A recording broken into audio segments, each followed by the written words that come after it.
An event, popularly known as the Roswell incident, has recently been the subject of intense interest by both the media and a curious general public.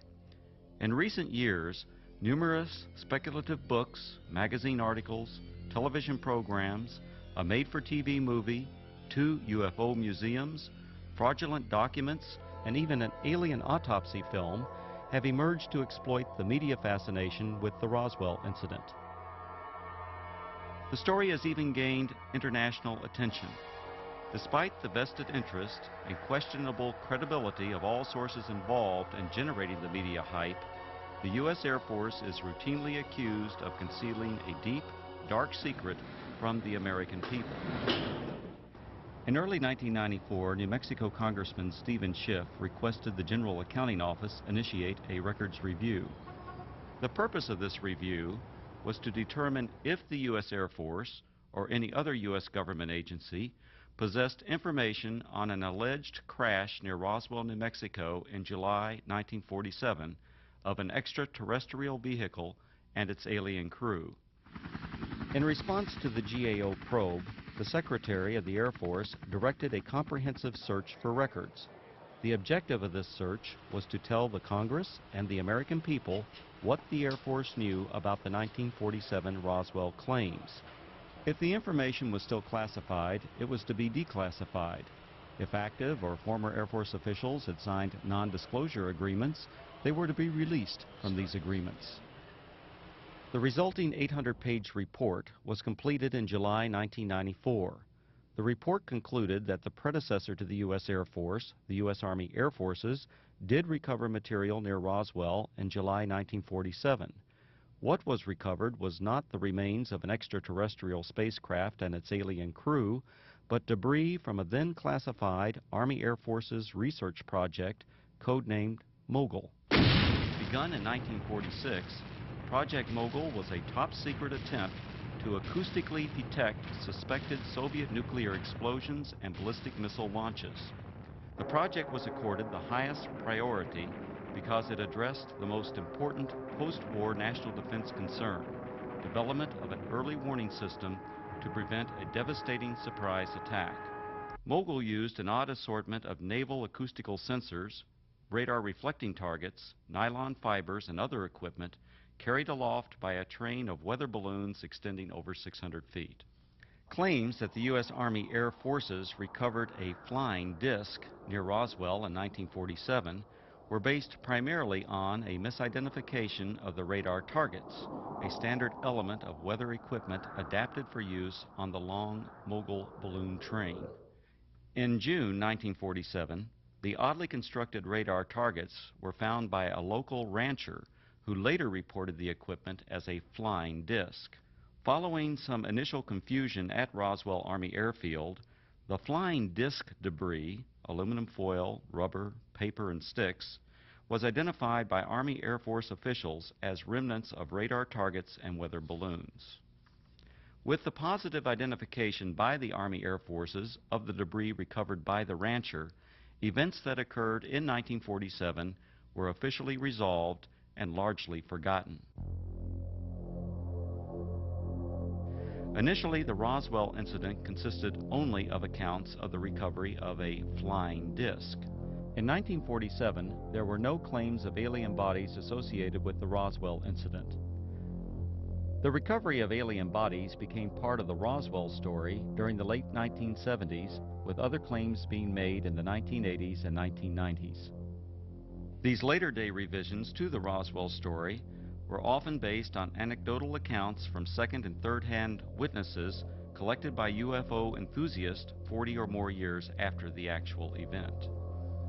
The same anecdotal accounts that refer to bodies also describe large-scale field operations conducted by U.S. military personnel using an assortment of military vehicles and aircraft to recover crashed debris supposedly from an extraterrestrial spaceship. Military personnel were allegedly led by an angry, red-headed captain, threatening those who witnessed the operation with imprisonment or death if they revealed what they observed.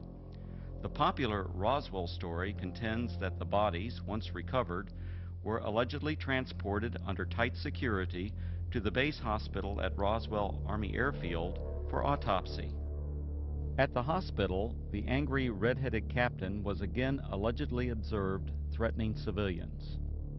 Following the purported autopsies, the alien bodies were supposedly transported to Wright Field, Ohio, now Wright-Patterson Air Force Base, for further processing and storage. This summarizes the Roswell incident scenario as presented by UFO enthusiasts. On the surface, this explanation may appear plausible to some. However, things are not always as they appear. The reports of bodies were only briefly discussed in the 1994 Air Force report because the search for records from 1947, the year of the alleged incident, did not yield any data to support a 1947 claim of alien bodies. However, following the release of the 1994 report, additional research uncovered information which explains some of the claims of alien bodies associated with the Roswell incident. From the additional research, a second report was written which critically examined the anecdotal claims and descriptions of flying saucers, aliens, and reports of unusual Air Force activities in the New Mexico desert. This in-depth examination revealed that many of these claims were reasonably accurate descriptions of Air Force activities. Some of the claims that refer to bodies are most likely misperceptions by uninformed persons of unclassified and widely publicized Air Force scientific achievements of the 1950s. However, other descriptions of bodies appear to be exploitation of Air Force members killed or injured in the line of duty. The following are the 5 main conclusions contained in the second report. Research reveals that actual U.S. military operations, widely separated by time, geographical location, and purpose, have been misinterpreted or deliberately misrepresented. These misrepresentations collectively created what is known as the Roswell incident. UFO proponents failed to establish accurate dates of reported eyewitness accounts, in some instances by more than a decade. In addition, they erroneously linked all these accounts to the actual 1947 recovery of Project Mogul equipment. Eventually, these misrepresentations transformed a series of verifiable Air Force activities into what some have described as the extraterrestrial event of the millennium. Reports of aliens in the New Mexico desert were actually anthropomorphic test dummies that were carried aloft by Air Force high-altitude research balloons. Critical examination of alleged alien sightings consistently matched the physical characteristics of these dummies, as well as where and how they were used. Vince, that new dummy cam is great. Yeah, it'll sure give people a whole new outlook on what it's like when you don't wear a safety belt.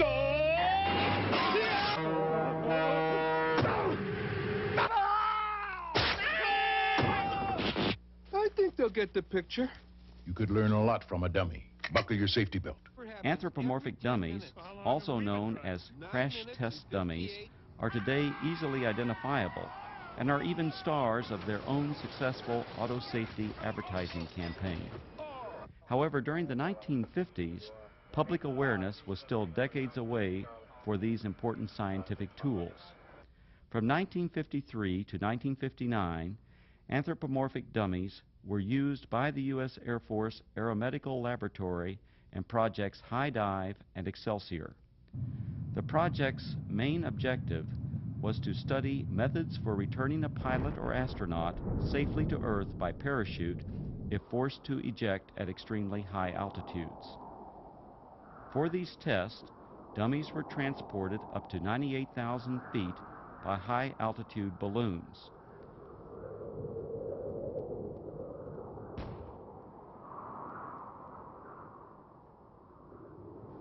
The dummies were released for a free-fall period, during which body movements and escape equipment performance were recorded by a variety of instruments.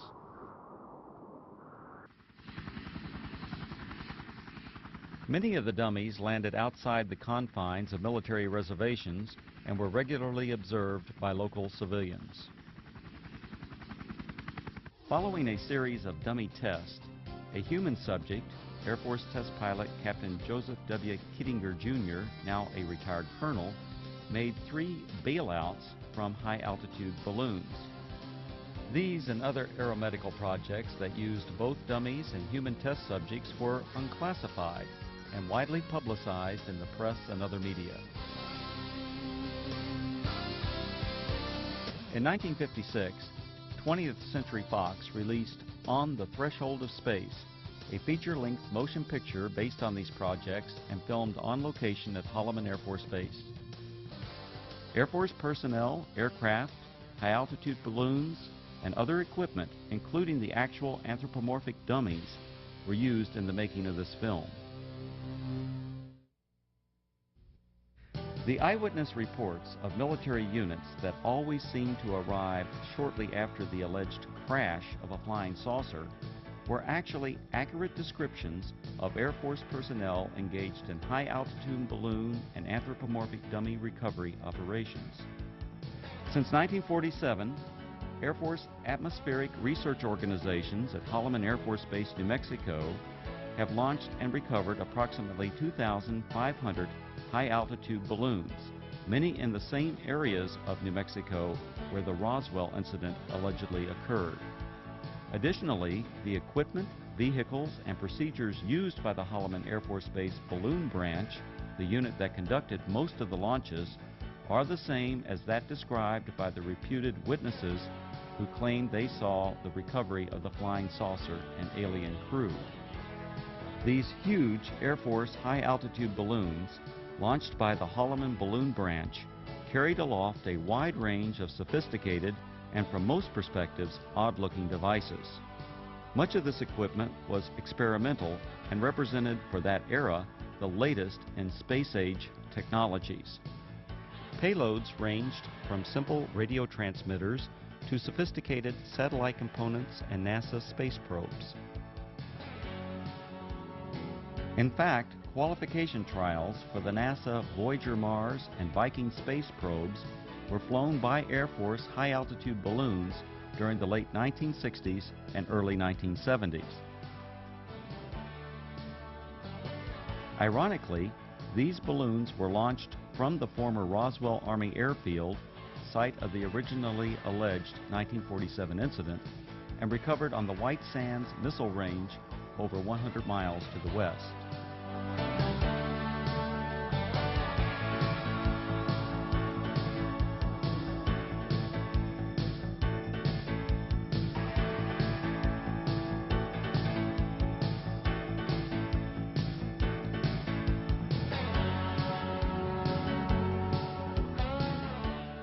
Recovering the balloon payloads was essential for accomplishing the scientific objectives of the high-altitude balloon program. The primary high-altitude balloon recovery areas were and still are located at predetermined sites throughout Arizona, West Texas, and New Mexico, including the area surrounding Roswell. To retrieve the equipment many miles from Holloman Air Force Base, recovery personnel operated a variety of aircraft and vehicles. The exact vehicles described by the witnesses as having been present at the crashed flying saucer sites. To expedite these operations, the recovery crews tracked the balloons optically, electronically, and from aircraft which directed ground vehicles to the impact areas.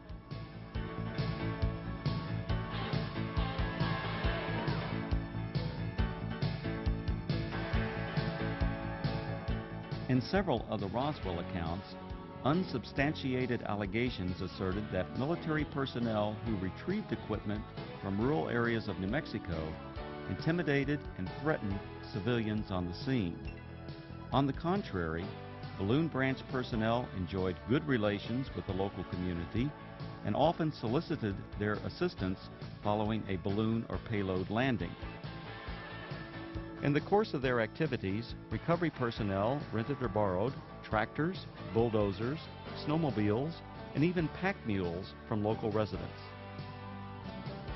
The payloads, parachutes, balloons, and circling chase aircraft often draw crowds of curious onlookers from the local community. In fact, so many civilians are often present at balloon or payload landing sites, the scenes were once described by balloon branch personnel as being like the circus coming to town.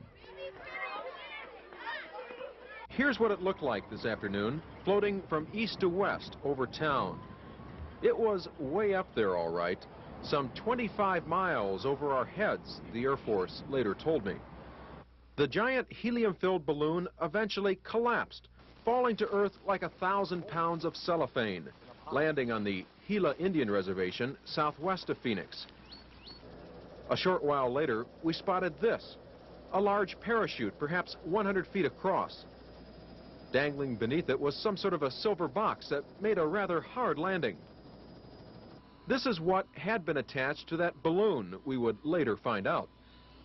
There were no markings on it, no way at all of telling what it was. Then the Air Force pulled up. Excuse me, we don't mean to be too nosy, but about 1 million people in Phoenix are dying to know. What is it? What is it? Yeah. This is a scientific payload that was launched from Holloman Air Force Base in New Mexico. How far are we? About 400 miles? Okay, it went up to approximately 125,000 feet in the air, carried aloft by an 11 million cubic foot balloon. So there you have it, an Air Force experiment to gather information on gases in the upper atmosphere. Thank goodness it was one of ours. Len Clements, News Center 10.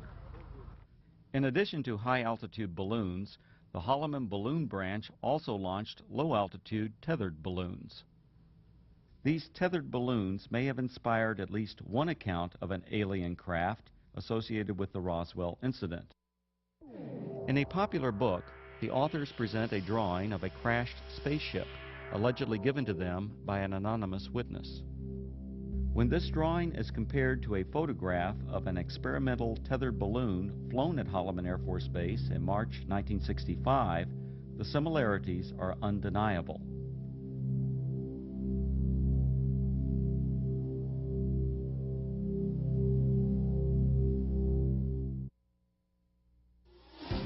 The red-headed captain was probably Captain Joseph W. Kittinger, Jr. Captain Kittinger served as the project officer or pilot in all three of the Air Force's manned high-altitude balloon projects, Man High, Excelsior, and Stargazer. Captain Kittinger was present at many balloon and dummy launch and recovery sites throughout the southwest United States during the 1950s and early 1960s. However, other than the allegations made by UFO proponents, there is no evidence of any kind that Kittinger confronted or threatened civilians. Colonel Kittinger's achievements as an Air Force test pilot are legendary. He has the standing world record parachute jump from nearly 20 miles.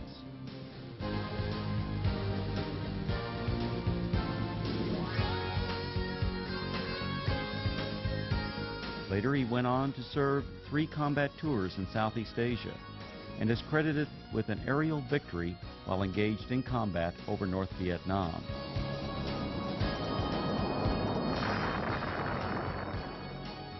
After over 480 combat missions, Colonel Kittinger was shot down over North Vietnam and spent 10 months as a prisoner of war in the infamous Hanoi Hilton before being repatriated in March 1973.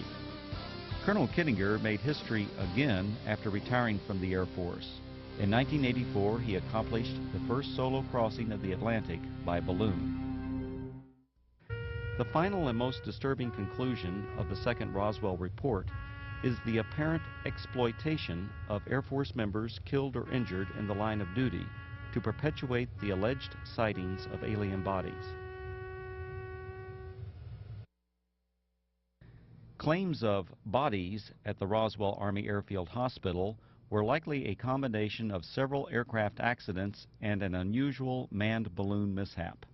One aircraft accident occurred on June 26, 1956. 11 Air Force members died when their fully loaded KC-97 tanker aircraft experienced a propeller failure 4.5 minutes after takeoff. The crash site was approximately 9 miles south of the former Roswell Army Airfield, renamed Walker Air Force Base in 1948. The badly burned bodies of the 11 crewmen were identified and processed at the Walker Air Force Base Hospital. The alleged claims of bodies at the base hospital can be traced to a single witness whose descriptions closely match the condition and the circumstances under which these victims were identified. Furthermore, claims of bodies attributed to specific Air Force personnel are unsubstantiated. Some of these individuals were not even present at Roswell Army Airfield in July 1947. The balloon mishap occurred during a low-level training mission for backup pilots in the Project Excelsior high-altitude manned balloon program. This unusual accident occurred approximately 10 miles northwest of Walker Air Force Base on May 21, 1959. One of the three crewmen, Captain Dan D. Fulgham, now a retired colonel, was injured during landing. Following the mishap, Captain Fulgham and the other balloon crew members were transported to the Walker Air Force Base Hospital via a chase helicopter that followed the training mission for emergency purposes. Upon arrival at the highly secure Strategic Air Command base, the balloon crew was met by armed Air Force security personnel who remained with the crew until their identities were confirmed. As the Excelsior project officer and instructor pilot for this mission, the red-headed Captain Kittinger accompanied the balloon crew to the hospital. At the Walker Air Force Base Hospital, Kittinger and Fulgham were apparently observed by individuals who later related this unusual incident.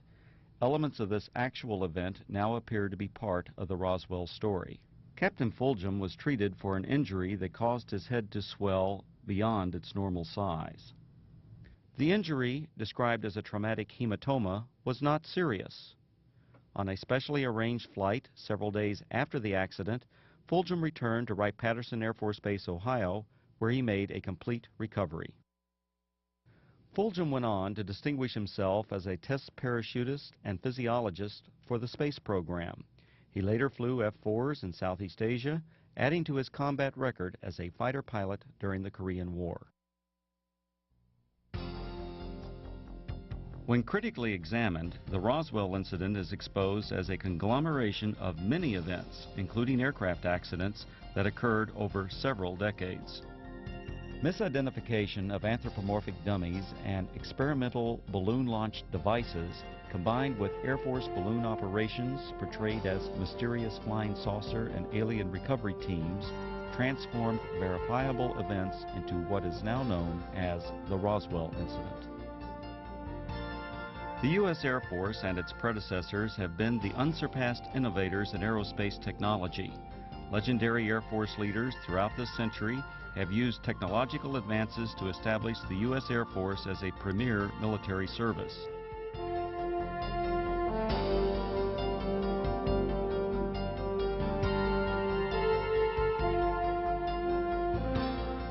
The facts presented in the reports examining the so-called Roswell incident did not reveal it to be a dark secret or government cover-up as persons unacquainted with Air Force technologies proclaim.